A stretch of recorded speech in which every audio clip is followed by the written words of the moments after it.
Doing a little 2-for-1 special today in college algebra. We're doing section 2.3 and section 7.2 all at once, jumping around the book a little bit. It's about solving systems. So section 2.3, we're solving all the systems by hand, or should I say, we'll do the work, you know. Determine if each ordered pair is a solution to the system. So they're giving you ordered pairs right here. They want to know if it works in the system. All you have to do is substitute in and see if that ordered pair satisfies both equations. So we'll do a little scratch work off to the side. If x is 2, in this equation, wouldn't I get 4 plus? If y is 1, you'd get 3 equal -1. Is everyone cool what I did? I put 2 in for x, and 2 times 2 is 4. I put 1 in for y, and 3 times 1 is 3, correct? 4 plus 3 is 7. Does 7 equal -1? Yes or no? So being as how this ordered pair does not satisfy this equation, then we know that this ordered pair is not a solution to the system, right? So no dice on him. Let's see if the point in part B satisfies the system. If we put -2 in for x, wouldn't you get -4? Plus, if we put 1 in for y, 3 times 1 is 3. Does that equal -1? Yes. But that's not enough, right? So it worked in the top equation.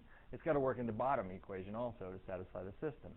So -2 minus 4 equal -6. Does that work?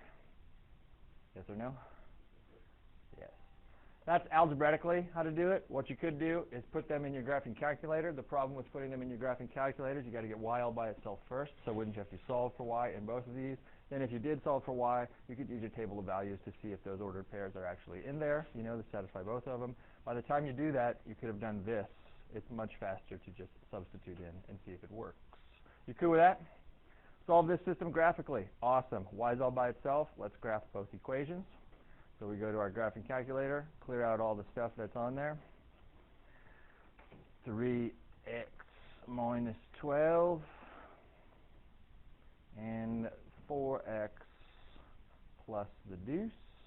Zoom 6 in. Hopefully we see where they intersect. I can tell you that they will intersect, even though they don't intersect on the standard window. Right? There's the standard window. I don't see them cross. But how do I know that they will cross? What can you tell me? How do you know that eventually, somewhere, those should intersect? Because they don't have the same slope. If they had the same slope, they'd be parallel. Right? So let's figure out where they intersect. Wouldn't that be down here somewhere? Correct? What do we need to change on our window? Min, which let's go down to -40. Why not? Let's just do it, man. And then I'll go by tens. Whatever. Just change my window. Graph it. How do you figure out where they intersect? Oh man, I still didn't even get it, you know? Awesome. So I got to change my window again. So instead of -40, it was close. I'll just go to -60. You're kidding me. Trial and error. So what else do I need to change?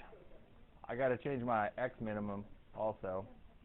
Let me show you that again. Do you see how it's also intersecting over here somewhere? I got to change my x minimum, right? So we got to change that. So x minimum, -20. That ought to get us.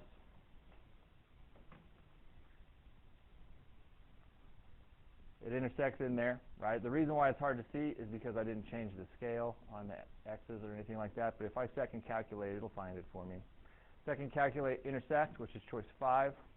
First curve, enter. Second curve, enter. Guess. You should be somewhere close to it. Just hit enter. It'll find it for you. And there's that nice, neat point right there. Negative, does that say 14 or 19? -14, -54. So we will write that here. This is the solution to the system. Graphing, even though we have a graphing calculator, that really wasn't that fun because I had to try a new window 3 different times. Like, got to mess around with it. Maybe doing it by hand would have been faster. Does the system right here have a unique solution? That means one solution, if it has one solution. No solutions, or many solutions. What does it mean graphically? Well, it's hard to look at it and see. You could try to graph both of them. If they had no solutions, they'd be parallel lines, right? If they had infinite solutions, that's what this means, infinite solutions, it'd be the same line both times, right? And if they had one solution, they'd be different lines with different slopes. You could try to graph it, but you'd have to solve for y. I'm going to solve this system by elimination. Like if this is a 2x, wouldn't I love for this to be a negative 2x for us to get them to cancel out? So I'll multiply the bottom equation by negative 2. Because the top guy was a 2x, I would love for this to be a negative 2x. And when I do multiply that through with barely any room to write it all, that's negative 2x minus 5y equals negative 6. And then I kind of just cross this guy out. Y'all cool with what I did? Just multiplied everything by negative 2 in there. Now if I try to eliminate, those go away, those go away. I'm left with 0 on the left side. 6 minus 6 is also 0. So you're left with 0 equals 0. You either have no solutions or infinite solutions in that situation, because if you had one solution, you still have variables left. Since there are no variables left, you ask yourself if that's true or false. Does 0 equal 0? True or false? That's true. That means that there are infinite solutions in this one. Or, as my math lab will call it, many solutions. Cool? What does that mean graphically? If we graph these, what would you see? The same line. They are the same line. These are the same line. Because there's infinite solutions, it's like you graph the same line twice. That's the same line over again. Next. Solve this by substitution. Substitution is awesome when you have, out of those two equations that are given to you, one of the variables is all by itself on one side of the equal sign. Don't you see in the top guy that x is all by itself? So the way I teach it way back in Algebra 1 is I say put a box around this and put parentheses around which variable is by itself in the other equation. And we're going to substitute. What's in the box goes in the parentheses. Aren't we putting 5y plus 12? Can't we substitute that in for x in the bottom equation? So rewrite this brother, but what's in the box should go in the parentheses. Since x is 5y plus 12, I can substitute that in for x in the other equation. And now in this red guy, there's nothing but y's in there. I could solve for y real simply. This would be 15y plus 36 by distributing plus 4y equals negative 2. 15y and 4y are like terms on the same side of the equal sign already. That is 19 total y's plus 36 equals negative 2. 19y equals negative 38. And that means that y equals negative 2 when you divide both sides by 19. You cool with how I figured out what y was? That's only half the answer, though, because I want to know where these intersect on the graph. I know the y value. I need to find the x value. So I need to substitute negative 2 back in for y to figure out x. You could choose either one of these equations, but if you put it back in the box, there's an x already all by itself in that situation. So you could say x equals, do a little mental, negative 10 plus 12, and negative 10 plus 12 is a positive 2. So as an ordered pair, that is x comma y, 2, negative 2 is where those intersect. Awesome. Next one, also solve by substitution. If there is a variable all by itself on one side of the equal sign, that is good. I know what y equals. Boop, boop, boop, boop, boop. Y equals this, so I will substitute that in for y into the other equation. 2x minus 3 times the quantity of, you always substitute into parentheses, 5x minus 18. That should equal 2. 2x minus 15 plus 30, 54, is that right? Yeah. Equals 2. This is negative 13x equals negative 52. X equals 4. I'm doing the algebra very quickly. Stop me if you don't understand what happened. That's only half the answer. I need to figure out y. When you're doing substitution, I always say figure out the other variable by substituting back into the box because that's where that variable is all by itself. So y equals, you can pretty much see it, 20 minus 18, shouldn't that be 2? Right? I'm doing a little mental. 20, take away 18, 2, so 4, 2. Questions? Substitution. You can do it anytime. It's a piece of cake when there's a variable all by itself already on one side of the equal sign. They want this to be solved by elimination. That's the one you're most comfortable with. We do that the most often. What has to happen, though, x's have to be on top of x's, y's have to be on top of y's, equal signs must be on top of equal signs, and constants are on top of constants. Isn't it all ready to rock for elimination? Cool. What do you want to cancel, x's or y's? What would be much easier? The y, since this is a 6y, I can turn this into a negative 6y very simply by taking that top equation times positive 2, because he's already negative up there. So far, so good? I rewrite him. You with me, Keith? I didn't know if you were alive. Cross him out. Gone with the wind. 13x equals 13 minus 26 is a negative 13.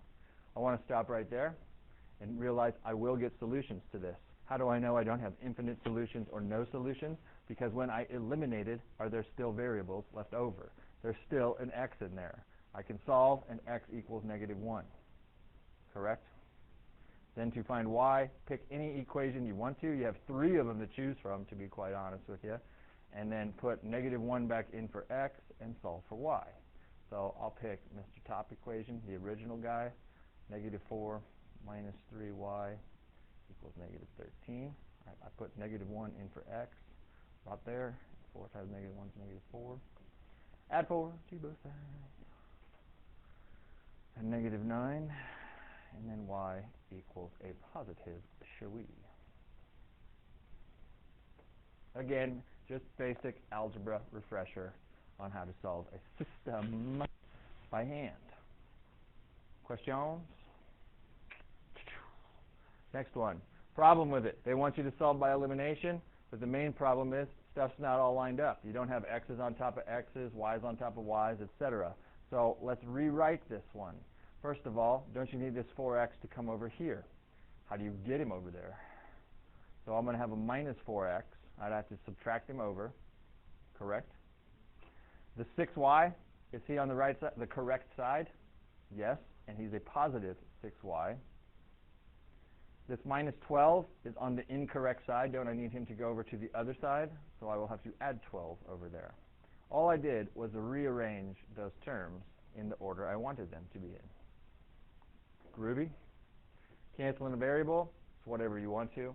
I would choose the x's since they have smaller numbers involved, and I think 20 would be a great thing. Turn this guy into a 20, turn him into a negative 20. Cool. What would I have to do to turn him into a 20? Take him times 2, of course. What would I need to do to turn him into a negative 20? Take him times 5. I roll off to the right a little bit when I'm multiplying on these. That'd be 20x minus 30y equals negative 60. And this is negative 20x plus 30y equals 60. Right? Oh no! Gone, gone, 0 equals 0. Oh no. Is that no solutions or infinite solutions? And that's not enough. Infinite solutions in the form. Because, see, not every answer in the world works. You say infinite solutions, you think that anything you want to as an ordered pair works. No way. You graph the same line both times. These points must be on that line. So what I do is I set up this generic ordered pair. Infinite solutions in the form of x, comma, blank. And I'm going to fill in that blank.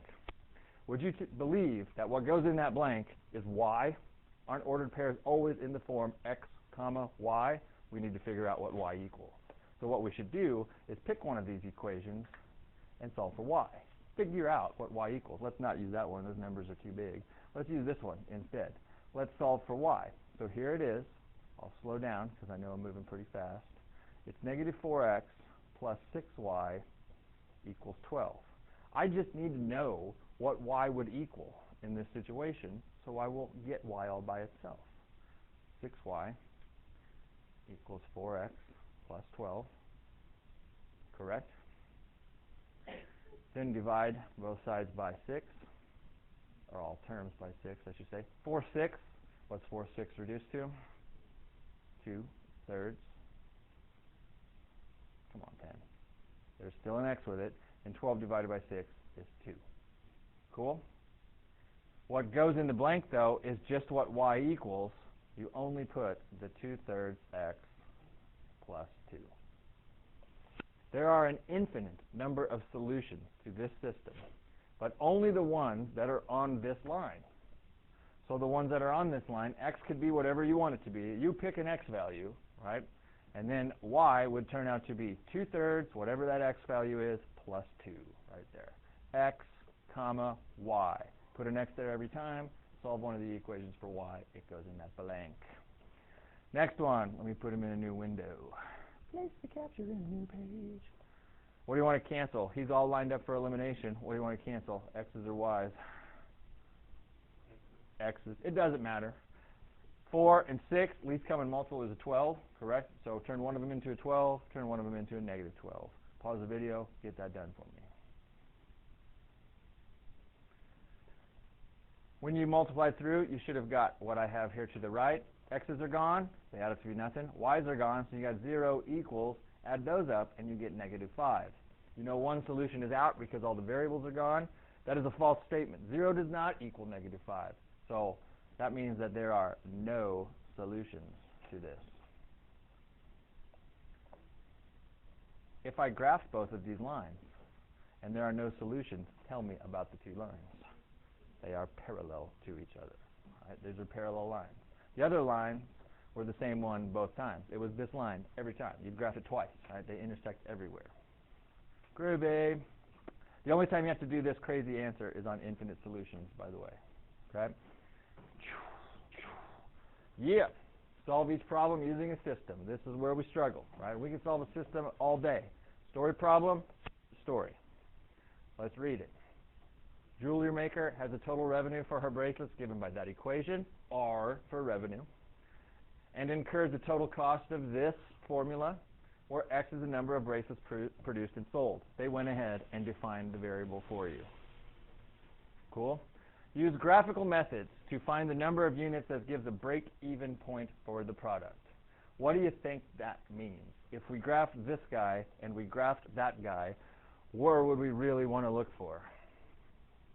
Where they intersect, where the revenue, meaning the money that they come in, right? The money that comes in, the revenue, equals the cost, right? If revenue equals cost, you should get 0 profits, right? You have made no money and you have lost no money because all of the money that came in equaled all of the money that you spent, right? Revenue equals cost.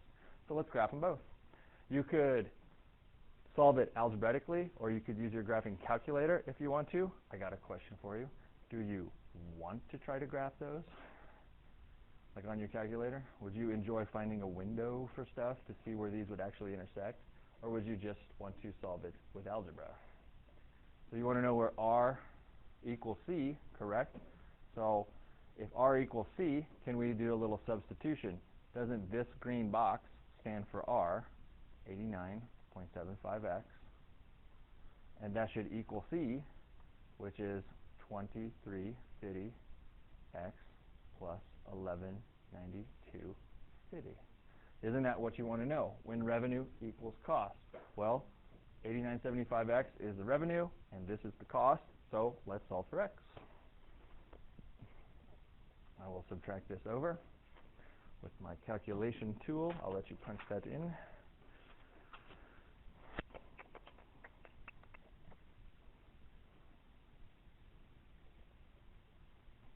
I need some help because I didn't write the work down.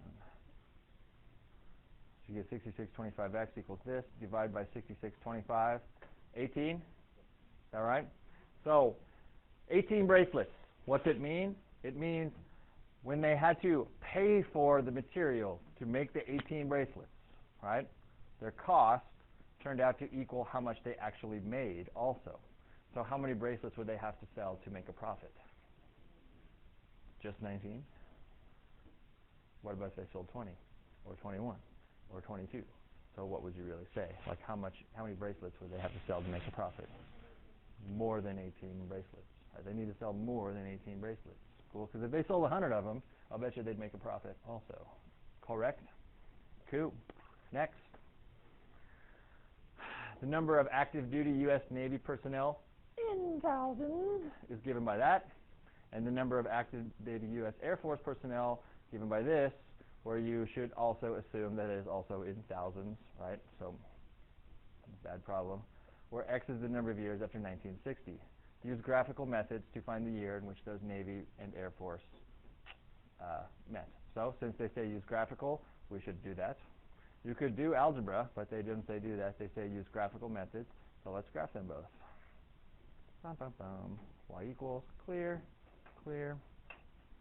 Negative 5.686 x plus 676.173. Let's take a time out and let's study that equation for just 1 second.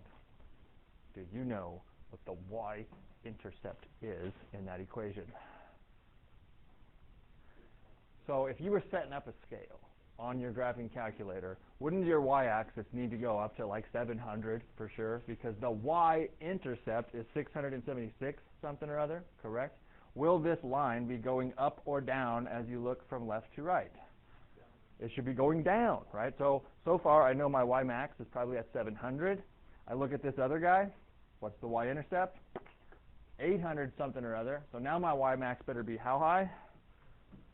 Probably 900 something or other. Isn't this line going down from left to right also? So I've already figured out what my window was based on common linear sense of what a y-intercept is. And if the line went up or down from left to right. Okay, thank you. Negative 11.997x plus, I wish this was faster to type into, 0.529. Window, y max, way up to 900. I will go by hundreds. I'll leave the rest the same. Oh, y min, that's all right. I'll leave the rest the same. It's close enough. I want to see where they intersect at. Oh, darn. What do I need to change? X max. X max. Go to 80. Graph. Find the intersection. Where did you guys come up with the intersection? Second, calculate. 5. Boom, boom, boom. Ooh. About 27.2. 570, or excuse me, 521.7. Something like that. Is that what you got also? Or did I make a typing mistake? Nasty. Interpret it. Pause the video. See if you can interpret the actual answer to this question. Let's do this one. All right. So let's make our augmented matrix. 1, 1, negative 1, 0. What if there wasn't a variable there? Don't you put a 0 as a placeholder in its place? Like if there were no, we'll see that on the next problem, I guess. So what you got to do is go to second matrix, edit him. I need a 3 by 4 that I'm going to edit. And type that puppy in. 1, 1, negative 1, 0. 1, negative 2, negative 1, 6, 2, 2, 1, 3. You need to quit out of him then after you got him typed in. Second, quit. Now, I'll go through the whole process since I wasn't recording before. You need to go to second matrix again, and you want to do math.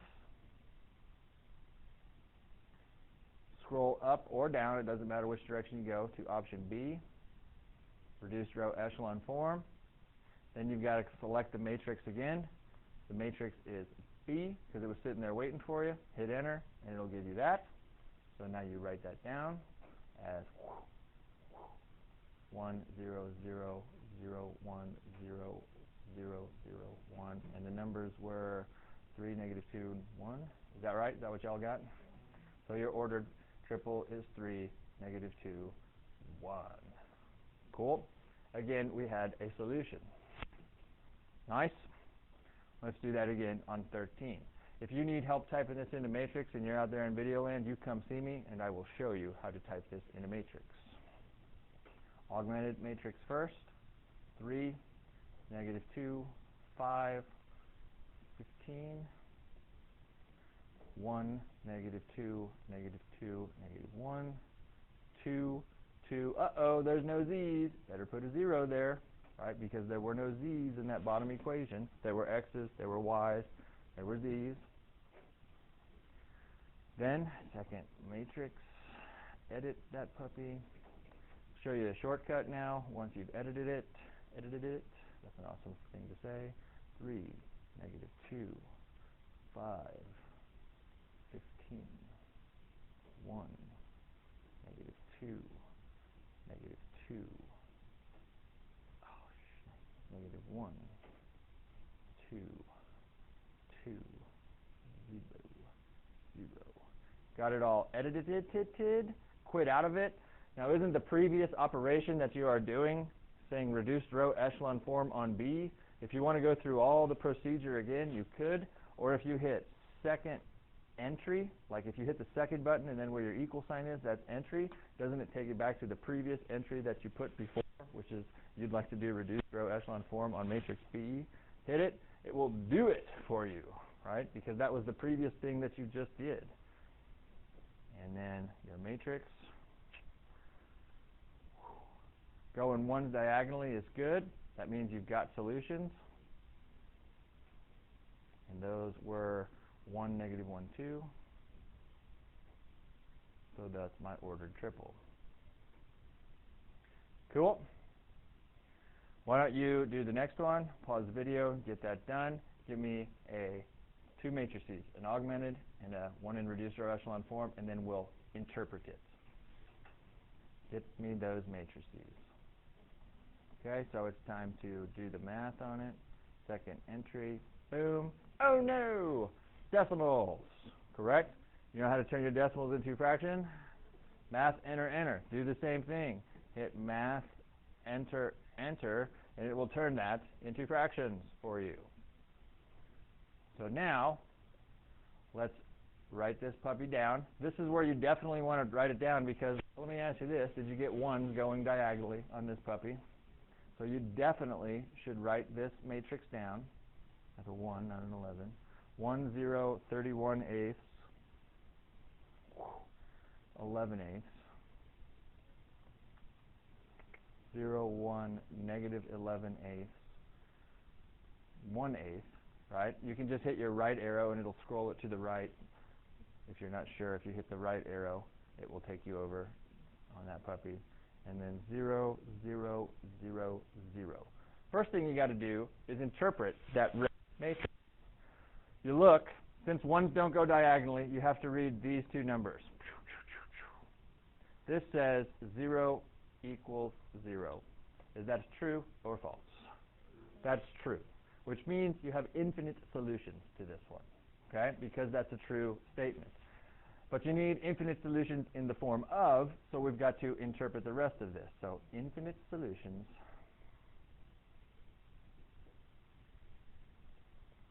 in the form. And now here's what you really have. This says x, y, z equals a constant, correct? What you always do is you set up your ordered triple, and the guy that is by himself is z. Z will always be z. You need to figure out what x is, and you need to figure out what y is. How come? Because doesn't this say 1x right there? How would you solve for x if you had this equation? X plus 31 eighths z equals 11 eighths. I want to figure out what x equals. What would you do to get x all by himself?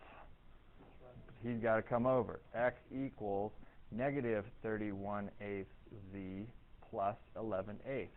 Or if you had those switched around, it doesn't matter, right? But this guy has to come over here. So that's what x is. in my order triple, you've got negative 31/8 z plus 11/8. That's x. I need to solve for y. Isn't this right here, this 1, represent 1y? You with me? This is a z. Don't you need to add him over in that same equation? So y would equal, if I went off to the side, you'd have y minus 11/8 z equals 1/8. Don't you just have to add 11/8 z to both sides? Right? So y equals 11/8 z plus 1/8, and z is z. X, y, z is what they're in order. You have to solve for x, you have to solve for y, and z will always be z. Let me make up one more example of those because the next one's not an infinite solution. Let me make up one more example of just the matrix. Let's say you had this 1, 0, 2, and then 4, okay? And then you have 0, 1, negative 3, 5, 0, 0, 0, 0. Do you realize, first of all, why it's infinite solutions? Don't have ones going diagonally. 0 equals 0, infinite solutions. To solve for x, don't you just need to subtract him over here and put a z with him, correct? So you have negative 2z plus 4. Isn't that what x equals? You with me on that? Because this is the x place, this is the y place, this is the z place, and here's the constant, correct? What's y equal then? 3z plus 5, correct? And z equals z. Cool? This is what? Y'all cool with that? Last one. Let's go for it. Let's solve that bad boy. Go through the matrix problem in your calculator, get me a reduced row echelon form matrix, and then we'll interpret it together. So pause the video, get that done. When going through the reduced row echelon form process, this is the matrix you should get. Let's interpret him. One's diagonally, no dice. Read these two. Infinite solutions or no solutions? What do you think? That's infinite solution. 0 equals 0. If this was anything but a 0, you would have no solutions. That's the end of the problem, right? No solutions. This is infinite solutions. So we write infinite solutions in the form, and I need my ordered triple. Z is going to be z. I need to figure out what x is. Don't I need to add 5z to both sides? Doesn't this represent negative 5z right here? I need to add 5z to both sides. So 5z minus 1. Stop me if you don't get that, and I'll show you the work. You're cool with that? This says x minus 5z equals negative 1. That's what this line of information is. 1x, 0y's, negative 5z's equals negative 1. Add 5z to both sides. X equals 5z minus 1. What does y equal? 4z minus 5. What does z equal? Z equals z. All of those in the terms of z. Infinite solutions. So comfort level should have been in the decent range to excellent range with the matrices. Now let's put it to the final test. Notice I said final. Let's put it to the final test, where you got to take all the stuff that you've learned about systems and interpret it in these story problems. It's where we step up our game. A pharmacist wants to mix two solutions to obtain a 100 cc solution that has an 8% concentration of a certain medicine. Boom. If one solution has a 10% concentration of the medicine and the second has a 5% concentration, how much of these should we mix together? We need to define our variables first. And this is like what they want it to be, right? This is what they want it to turn out to be. That has nothing to do with our variables. The variables are the two different concentrations. So let's let x stand for the amount of 10% solution, and y stand for the amount of 5% solution. It doesn't matter which one's which. You just need to define them. Okay? So write them off to the side. It will really help you when you want to set up your own system. There is absolutely no doubt that the most challenging part about this is setting up the two equations. It takes a long time, many problems like this, to get good at it. Here's what we have. We've got some x solution, and we've got some y solution, and we're going to put them together, correct? And how much do they want that to total? How much do they want that to total? 100 cc's. So all the solution, that's 10%. Isn't that what we called it, right? All of that, plus all the solution at 5% in cc's, right? This is all measured in cc's, should add up to be 100 cc's. And even though that looks like it's the easiest equation, it's the hardest one because it's so easy. It's like, oh my goodness, I totally forgot about that. Add up all this solution and that solution, total of 100 cc's. The next one will deal with all the percents, correct? What percent did we assign to x? 10% or 5%? So 0.1x, isn't that 10%? You're going to put 0.10, same thing. Cool. 10% of that plus 0.05y. Y'all cool with that? And then here's the trick. It has to be 8% of all of our total solution. 8% of all of our total solution, which is 100 cc's. 8% of our solution, which is 100 cc's, should be this mixture. Let's clean this up right here. What's 0.08 times 100? 8. So that's really the number 8 right there. Cool. Now you've got any option you want to in the world to solve this system. You could solve it by substitution, you could solve it by elimination, you could solve it by graphing, or you could solve it with matrices. Whatever you want to do, solve that system. What do you want to do together? Matrices, elimination, what do you want? I would use matrices. It's faster, right? Elimination isn't that hard, but you got all these crazy decimals in your way, right? Why deal with them? Let's do matrices. So, move my calculator over here. Second matrix, I want to edit the 2 by 3 matrix this time, right? Because isn't this just 2 by 3? Correct? Boom, boom, get you out of the way. I want to go 0.1, my bad. I want to go 1. Let me go back. Enter. Ah, dang it. Okay, sorry, I fixed my typo. Enter. Got my matrix in there. Let's second quit out of it. Do a little bit of math on him. Reduce row echelon form. Boom. That was matrix A in my calculator. Boom.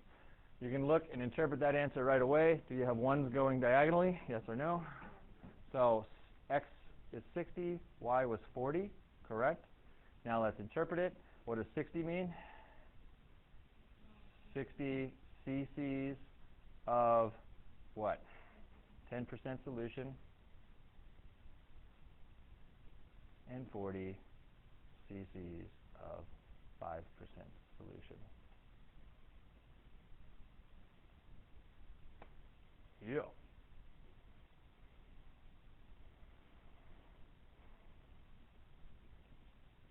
Read that bad boy.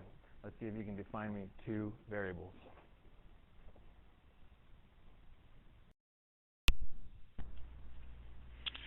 All right, here on problem 17, it says a glass of skim milk supplies 0.1 milligrams of iron and 8.5 grams of protein. Quarter pounder of lean meat provides this much milligrams of iron and 22 grams of protein.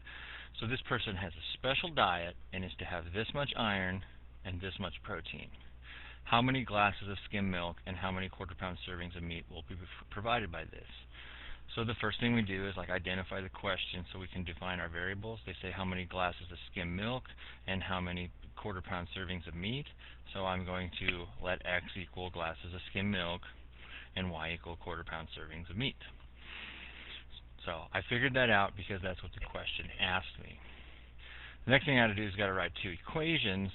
They have 2 total different concepts here also, right? Because they've got iron and they've got protein. So those other concepts will kind of be the equations I want to write. I want to write an iron equation. So here's some iron information. and here's some iron information, and here's some iron information.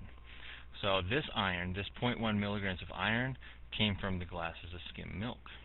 So that means if I take 0.1 times X, since X is the glasses of skim milk, that'll be good for me. And then this iron information came from the quarter pound, which is meat, so 3.4 times Y, and that's supposed to be my total for my diet because I'm doing apparently nothing but drinking skim milk and eating quarter pounders. So that'll be a total of 7.1 right there.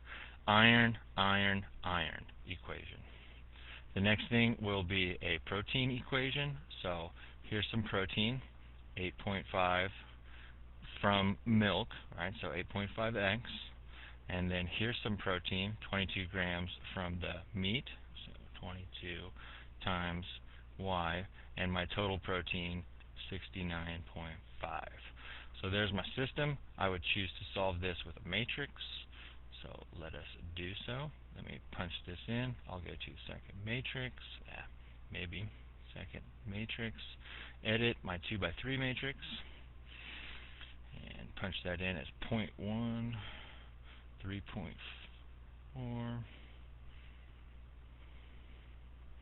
7.1, 8.5, 22, and 69.5. Got her all in, and quit out of it, and do matrix math up to option B, which is reduced row echelon form. On matrix A, boom, 1, 0, 3, and 0, 1, 2, meaning 3 is my X value, so I need 3 glasses of skim milk. Yummy.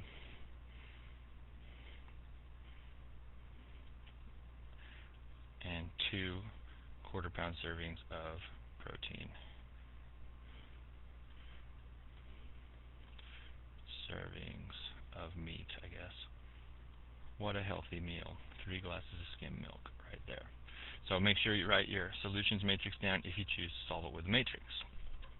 Now let's check out this last one here. Theater owner wants to divide a 3,600 seat theater into 3 sections. Okay? Tickets cost either $40, $70, or $100, depending on which section you sit in, because some seats are better than others. He wants to have twice as many $40 tickets as the sum of the other types of tickets. He wants to earn this much money from a full house. So the question's telling me to find how many seats he should have in each section. 3 sections, right? So there's our variables. X is one of them, Y is one, and Z is the other one. So I will define them to be X equals like the number of $40 seats, because that's like an entire section right there, $40 seats. Y is $70 seats, the number of them, and Z is the number of $100 seats. Cool. So this has got 3 variables. You're setting it up for that 3x4 matrix. So basically you need 3 equations, right? Because you've got your 3 variables plus your constant for your 4 columns. So all the seats, right? All the seats, that's one equation. You got 3,600 total seats, and you know X of them are $40 seats. So all the $40 seats plus all the $70 seats plus all the $100 seats. That's the entire theater right there, which is $3,600 seats. Cool. Then you could write a money equation, right? Because you know how much each seat costs. You get $40 for every $40 seat, right? And you've got X of them. You get $70 for every $70 seat, and you get $100 for every $100 seat. And then the money, like the total money, when you get a full house, like if every seat was bought, that's what they mean by the full house, $192,000. So that's money in green right there.